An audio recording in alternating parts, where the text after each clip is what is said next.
The Gerblin's been swinging a hot bat of late, 7 for his last 15. Here's the 2-1. Deep to left. That ball is gone. The crowd loves it. I've never heard this much generic goblin noise. This video is sponsored by Cool Stuff Inc. If you're looking for cards in the US, look no further, as you can use the promo code MTGMudsta to get you 5% off anything on the site. Or if you're in Canada like me, you can use the same promo code at Multizone to get 10% off your orders of singles. If cards aren't what you're looking for, Original Magic Art has playmats, tokens, and sweet art that you can use that same promo code to help you get 5% off your order there. If you're looking to bling out your cards, using Alter Sleeves is a great way to do so, and you can click the affiliate link in my About section to help out the channel as you make an order. And if you just want to help out the channel, you can always consider becoming a patron for as little as $1 a month and join the generic Goblin Gang. Hey gang, and welcome back. Today's game finds us back at Kessel Run, and we've got some brand new faces joining us. New to the channel is Shane, playing Ludevic, Necrogenius, and he keeps 2 islands, Soul Shatter, Ponder, Drowned Secrets, Frantic Search, and Deep Analysis.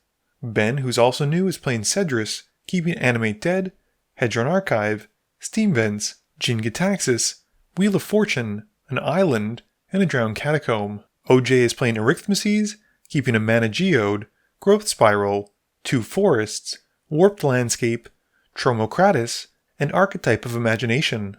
I've borrowed Shane's Kyler Sigardian Emissary deck, keeping 2 Forests, Blighted Woodland, Arcane Signet, Croson Verge, Adeline, and Together Forever.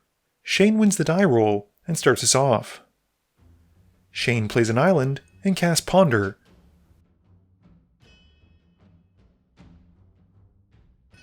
Ben draws but doesn't play a land, and at the end of turn, suspiciously discards Jin Gitaxis. OJ drops a forest and passes.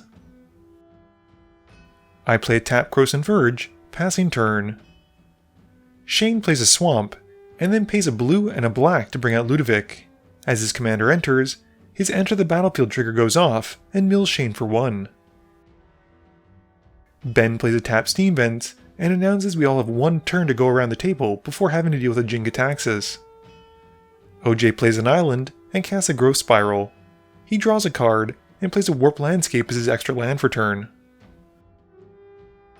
I have a forest for turn, and I tap 2 for an Arcane Signet.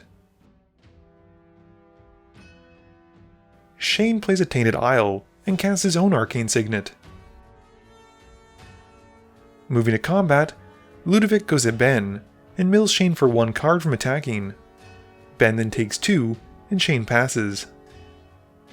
Ben plays a Drowned Catacombs, and has all the mana he needs to follow up with an Animate Dead, and enchants it onto Jin Gitaxis, bringing him back from the graveyard. He then passes, drawing a fresh 7 at the end of turn, and then discarding down to hand size. OJ draws and plays a forest. He casts Soul Ring and then a Mana Geode. He then uses Broken Bond to blow up the Animate Dead, but has no extra land to play. He passes, suggesting we all remember this as he does so. I play a Plains, and then tap 3 for Adeline and pass to Shane. Shane has another island to play, and casts a Deranged Assistant. He then casts a Frantic Search, drawing 2, discarding 2, and untapping 3 lands. 2 mana is then tapped for Dimir Signet, and he passes to Ben. Ben plays a Graven Cairns, and taps a red for Faithless Looting. He discards Thassa Deep Dwelling and a land, and once that's done, taps enough for Mesmeric Orb. OJ untaps and has to mill 6 cards from the top of his library from the Mesmeric Orb triggers. He then draws for turn and plays an Alchemist Refuge. He taps enough for Arixmethes, who comes in tapped and with some counters on it, and then casts a Beastcaller Savant. This lets him remove a Slumber counter from his commander, and he passes turn. I untap and mill some cards. I then go to combat, swinging Adeline at Ben, and making a 1/1 token going at each opponent. This has Ben taking 5, and Shane blocks the token with Ludevic, and OJ takes 1.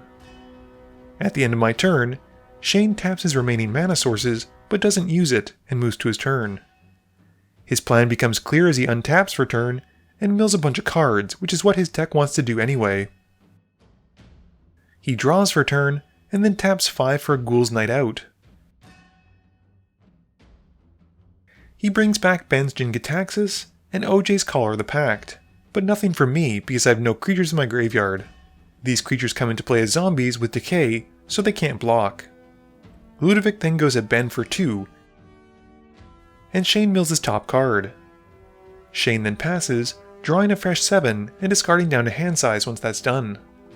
Ben mills his top 3 cards from the orb and delves away a lot for a treasure cruise for only 1 blue. Ben then plays a Fiery Islet for turn and casts a Lion's Eye Diamond. Once that's resolved, he puts to stack a Wheel of Fortune, and with the spell on the stack, holds priority to crack the Lion's Eye Diamond for black mana and discards his hand. Shane has a counterscroll ready for this though, countering it and having Ben lose 2 life. Ben now has some floating black mana, but no hand to do anything with it, and has to pass. OJ untaps and mills his card for the orb triggers. He then draws, and I ask him to deal with Jin-Gitaxias again if he can. He can't, and he then plays out a Kiyora's Follower after tapping his commander for a blue and a green, and removes another slumber counter. He then taps more for Tromokratis, removing another slumber counter, and passes, having to discard his hand. I mill my cards and draw. I play a Forest, and then cast a Soul Ring.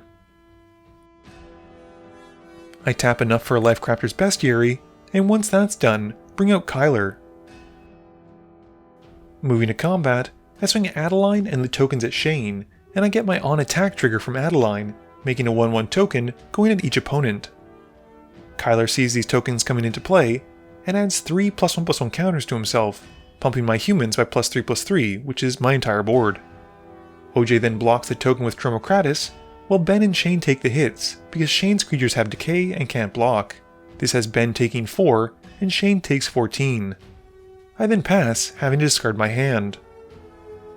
Shane untaps and mills 8. He then draws for turn, and plays a Swamp. He taps 5, milling 1 with the Deranged Assistant, and activates his commander, putting 1 into the X, to exile It That Betrays from his graveyard. This transforms Ludevic into Olag, Ludevic's Hubris, and it becomes a copy of It That Betrays, only it's a 4/4 and gets a +1/+1 counter. He then goes at me with Olag, and Annihilator 2 goes off. I sacrifice 2 of my tokens, which Shane doesn't get to steal. I then take 5 commander damage, and Shane then passes, drawing 7 and discarding down to hand size. Ben untaps and mills that many cards. He draws for turn and plays a tapped Darkslick Shores. He sacrifices the Fiery Islet to hopefully draw into a piece of removal for Jin-Gitaxias, but does have to give the land to Shane. He sadly doesn't draw the removal and has to pass, discarding his hand. OJ mills himself for an appropriate amount of cards and draws for turn.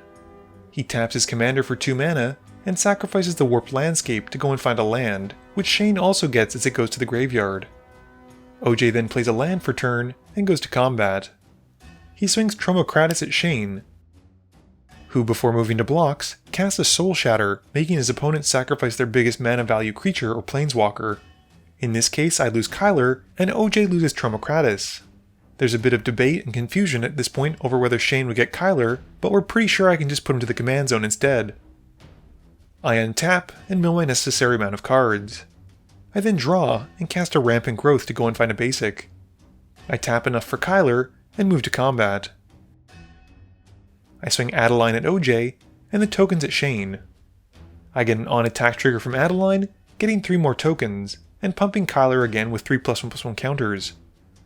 OJ blocks Adeline with the Kiyora's Follower, and before damage, untaps his commander with its activated ability. Shane also blocks, stopping 2 of the tokens, 1 with Olag and 1 with Tromokratis. Damage then happens, with Shane taking 8 and Ben and OJ taking 4, and I pass turn. Shane untaps 10 permanents and mills himself for that many. He moves to draw and plays an island for his turn. He then delves away enough of his graveyard to cast Treasure Cruise, drawing 2 cards, and instead of a third, dredges back Dakmor Salvage. Ben also taps 2 lands, so he'll mill himself for 2 more on his turn, and Shane then casts a Prize of Fame, targeting Kyler. He surveils 2, and surprisingly keeps both on top. He then unearths a Corpse Connoisseur, and goes into his library to put a card from there into his graveyard. It's a Laboratory Maniac. Shane then casts Animate Dead on Thassa Deep Dwelling, and does have the devotion so she'll stick around as she comes in as a creature. He moves to combat, and goes at Ben with Olag. Ben sacrifices 2 lands because that's all he's got, which come back into play under Shane's control. Ben then takes 5 commander damage, and Shane then moves to his end step. He stacks his triggers to resolve Jin-Gitaxias first, and flicker Jin-Gitaxias with Thassa. He then gets to draw 7, but replaces the first draw by dredging back a Stinkweed Imp, milling his top 5, and then drawing 6 cards. He then blinks Jin-Gitaxias, which comes in and doesn't have decay anymore, and he then discards down to hand size.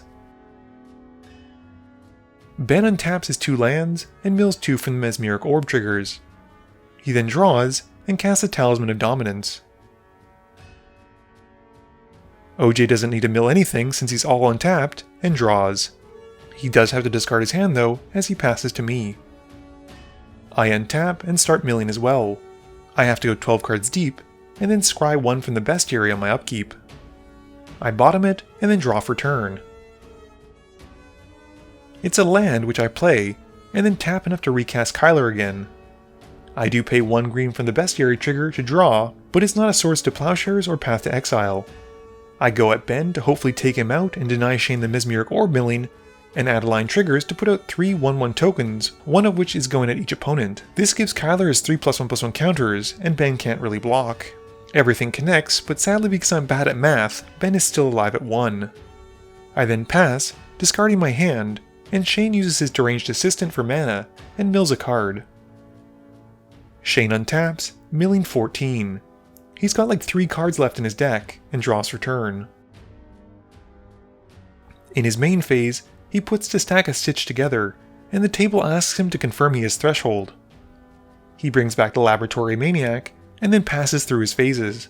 He gets his Jin-Gitaxias trigger at the end of turn, and he draws what he can, but runs into his library, and thus wins with the alternate win con of Laboratory Maniac. Game review time. So I know my deck didn't do too much, but I was loving how much synergy there was between Adeline and Kyler. If my commander hadn't been killed like 16 times in this game, I can imagine my tokens would have been massive, and I would have been smashing face for lethal almost every combat step. I was so happy that Shane had brought 2 brand new decks, and his Ludevic Necrogenesis deck is sweet. I'm always a big fan of self-mill decks, because I love that kind of mechanic, although I do know that some people don't enjoy seeing Thassa's Oracle winning. Thankfully, Shane won with Lab Maniac, so it's kind of different. Unfortunately for OJ, he didn't do a heck of a lot, but I do think had he been able to get Arixmethes out, he would have easily been putting pressure onto Shane because it would have been forcing him to block over and over again. Unfortunately for Ben, he got really greedy early on, but when you have a Jin-Gitaxias in hand and Animate Dead, I don't think you can really blame him. He did get particularly blown out with that Lion's Eye Diamond and Wheel of Fortune play, and it was pretty painful to watch. In fact, it hurt so much to watch, I'm pretty sure everyone in the shop winced a little bit when it happened. This video wouldn't be possible without the help from my sponsors, Cool Stuff Inc., Multizone, Original Magic Art, and Alter Sleeves. But it definitely wouldn't be possible without the help from you, the viewers, and my patrons. So I just want to say thank you for watching, and to remember, friends are just opponents you haven't eliminated yet.